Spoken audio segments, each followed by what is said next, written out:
जय हिंद साथियों, मैं हूं lecturer Hari Singh sir, retired सूबेदार मेजर और लेफ्टिनेंट।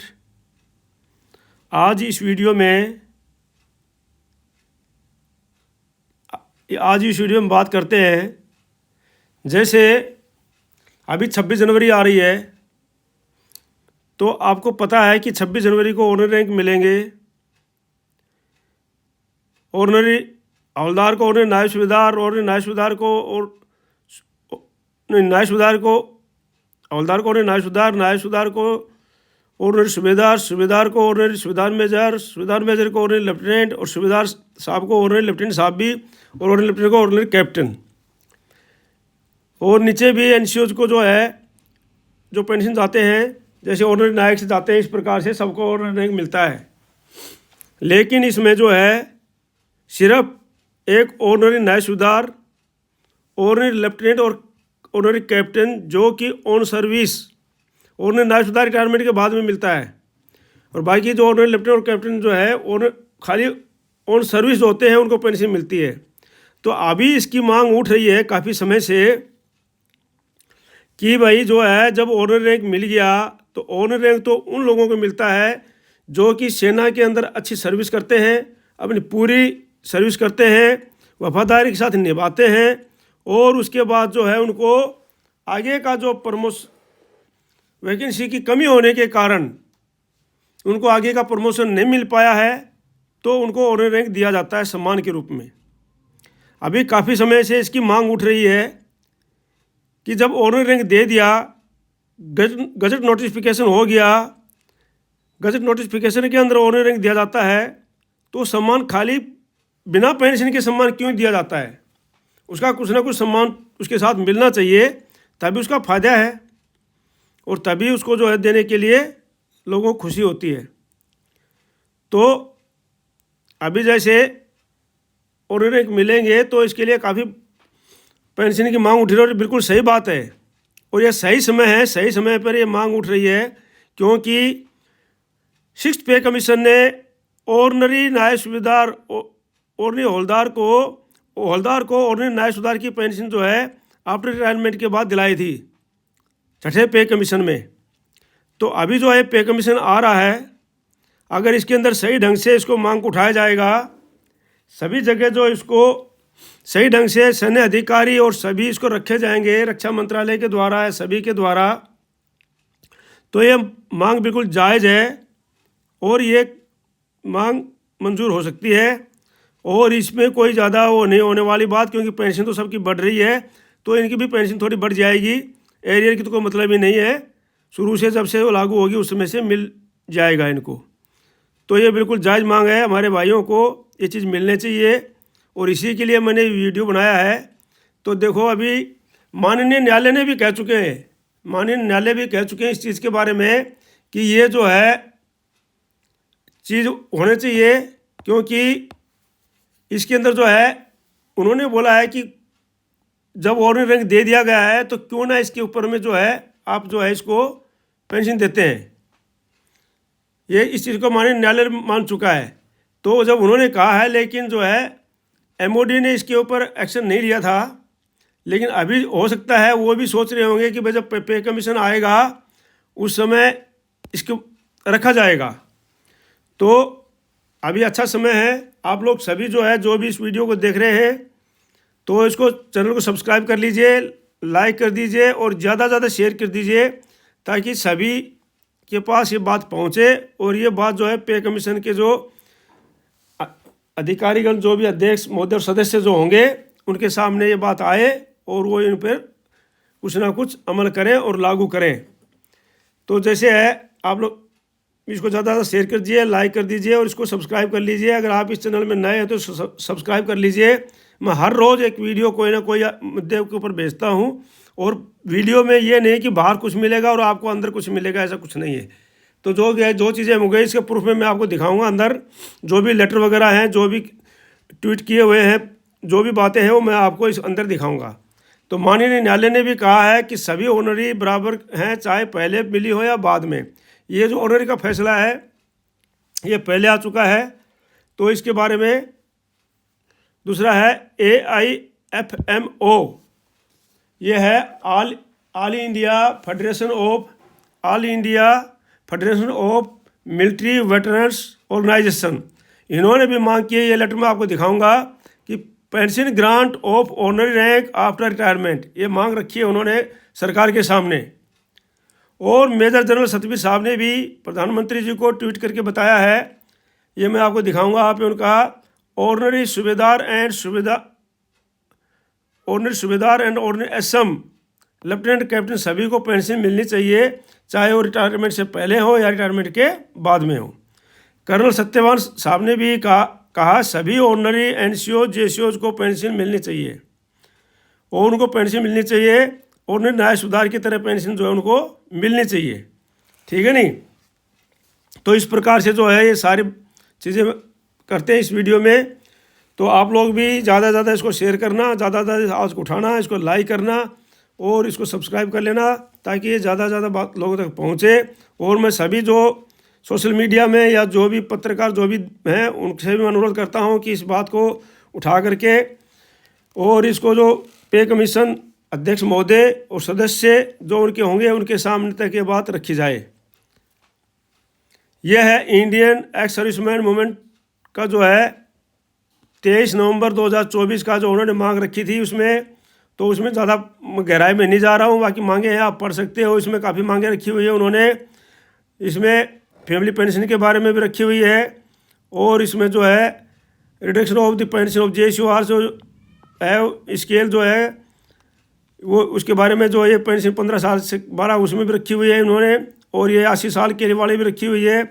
तो बाकी मांगे रखी हुई है वो आप पढ़ सकते हैं, लेकिन मेन मांग मैं इस पर जा रहा हूँ आज इस वीडियो में कि non grant of ordinary pension to जेसीओज public ordinary lieutenant and ordinary captain granted ordinary rank after retirement, मतलब जो है आफ्टर रिटायरमेंट के बाद में जो रैंक मिला है, चाहे जेसीओज को मिला हो, चाहे ऑर्डनरी लेफ्टिनेंट साहब या ऑर्डनरी कैप्टन साहब को या एनसीओ किसी को भी मिला हो, उनके लिए जो है पेंशन ग्रांट करने के लिए उन्होंने मांग उठा के रखी हुई है। ये उसमें लेटर इसमें दिखाया है आपको। अब ये जो है अपने जेसीओ साहब हैं, आप सारे के सारों को पता है कितने वफादार होते हैं और कितने जेसीओज में जो वहाँ पर काम करते हैं। इस प्रकार से अगर कोई तो ये अगर किसी को सूबेदार ऑर्डनरी रैंक मिलता है या सूबेदार मेजर को मिलते हैं तो उनको पेंशन मिलनी चाहिए, ये बिल्कुल सही बात है। और ये लिस्ट ऑर्डनरी रैंक की जो है तो जो भी है उसमें बात की बात है, ये कोर्ट का फैसला था, कोर्ट वाला फैसला उसमें भी है ये। तो ये जो कोर्ट ने का जो फैसला दिया था, जिन्होंने केस किया था उसकी बात है ये है ordinary ranks that is one rank higher is granted to eligible soldiers to honour their exemplary service to the nation presently havildar granted honorary rank havildar granted honorary ranks while in the service retirement are given honorary ranks pension however honorary सूबेदार major not been granted, मतलब कहने का मतलब है कि honorary rank उन लोगों को दिया जाता है, उन सोल्जर्स को दिया जाता है, उन एनसीओ जेसीओ को दिया जाता है जिन्होंने एग्जाम्पलरी सर्विस जो अपनी सर्विस की है वहाँ पर नेशन के प्रति, और जो ऑनरी हवलदार हैं उनको तो ग्रांटेड हो गई है ऑनरी रैंक की पेंशन प्रेजेंट में हो गई है। जो हवलदार आते हैं ऑनरी न्याय सुधार उनको पेंशन मिल गई है, लेकिन आफ्टर रिटायरमेंट चाहे वो सर्विस में बने या आफ्टर रिटायरमेंट बने, लेकिन ऑनरी रैंक जो है सूबेदार और सूबेदार मेजर को अभी भी नहीं मिली है। तो ये देखो ये किया हुआ है ट्वीट, और ये जो है कैप्टन साहब ने त्रिपाठी हैं ये, इन्होंने तो है थैंक्स सर बोला है उनको, सतबीर साहब को। मेजर सतबीर साहब ने कहा है कि गॉड ब्लेस, भगवान का आशीर्वाद आपको लोग को मिल जाए। तो कर्नल सत्यवान सिंह साहब ने भी जो है ये कहा है कि एम्पैटी ऑनर, खाली ऑनर नहीं, must be given some increment similar to honorary न्याय सुधार, कुछ ना कुछ जो है उनको इंक्रीजमेंट पेंशन का मिलना चाहिए जिस प्रकार से न्याय सुधार साहब को मिलता है ऐसे। तो इस प्रकार से जो है ये बिल्कुल सही है। ये मेजर जनरल सतबीर साहब हैं, उन्होंने भी देखो ये this will not only be justified but the same has been held valid by various court judgment, और बहुत कोर्ट जजमेंट ने भी कहा है कि भाई ये जस्टिफाई नहीं है कि एक को तो आप पेंशन दे रहे हैं और एक को पेंशन नहीं दे रहे हैं। तो इस प्रकार से ये जो सबने कहा है इसमें, और ये भी जो है इसको ट्वीट से, सारे ट्वीट में आपको दिखा रखा हूँ। मेजर जनरल साहब ने जो है ये विल टेक ऑफ द, ये प्राइम मिनिस्टर महोदय को भी इन्होंने CGDA PCDA सबको जो है इन्होंने टेकअप किया है कि इसको किया है। तो उन्होंने त्रिपाठी साहब धन्यवाद कहा, और ये सारी चीज़ें जो है आपके सामने है, ठीक है नहीं। अब आगे चलते हैं पे कमीशन के ऊपर। तो न्यूनतम वेतन जो है 18,000 से बढ़कर 46,000 और ग्रेजुएटी भी करीब 2.5 गुना बढ़ जाएगी। इसमें वेतन में उच्चतम वेतन में कितनी वृद्धि संभव है? 7वें वेतनमान में क्या है? उच्चतम ग्रेड वाले सेक्रेटरी स्केल के जो अधिकारी का मूल वेतन जो 2.5 लाख रुपए है, इनके वेतन में महंगाई भत्ता नहीं जुड़ता है, इसलिए 2.57 के फिटमेंट फैक्टर के आधार पर 8वें वेतनमान में इनका वेतनमान 6,40,000 रुपये हो जाएगा, मतलब होने की संभावना है। ये मैं नहीं कह रहा हूँ, ये न्यूज़पेपर की कटिंग है इसमें, ठीक है नहीं। मैं तो सिर्फ आपको इसके बारे में बता रहा हूँ। ग्रेजुएटी की अधिकतम सीमा जो 30 लाख रुपये होने की संभावना है।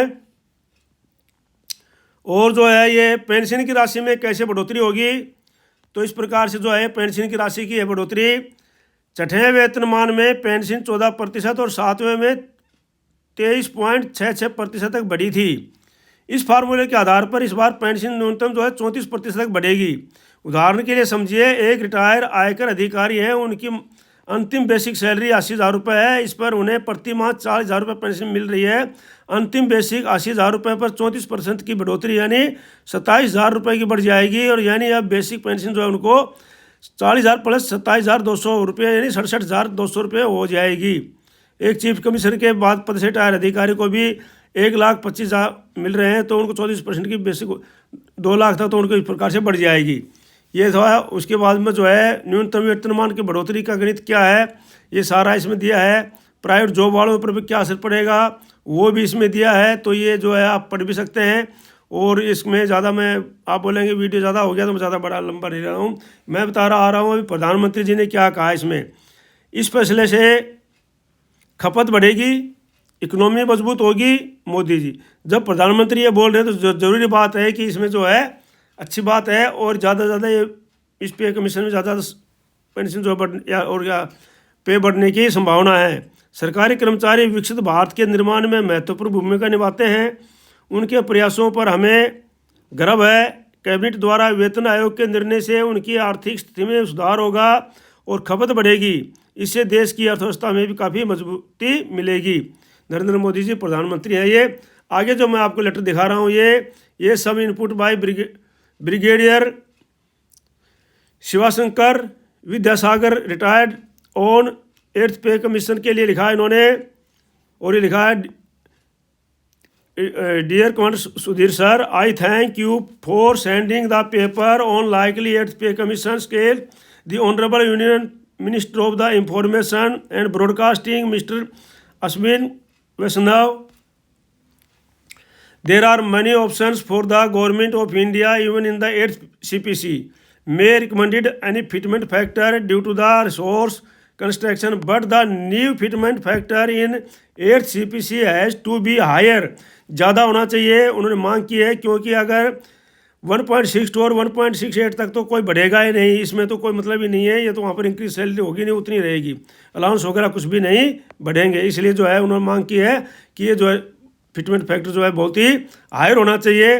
तो आज जो है इस वीडियो में मैं इतना ही, मिलते हैं किसी अगले वीडियो में, तब तक के लिए जय हिंद जय भारत। आप ज़्यादा से ज़्यादा इस वीडियो को शेयर कर दीजिए, लाइक कर दीजिए और सब्सक्राइब कर लीजिए। आपके पास हर कोई क्वेश्चन आएगा। आपका दिन शुभ रहे। May you live long. Thank you for watching video. जय हिंद जय भारत।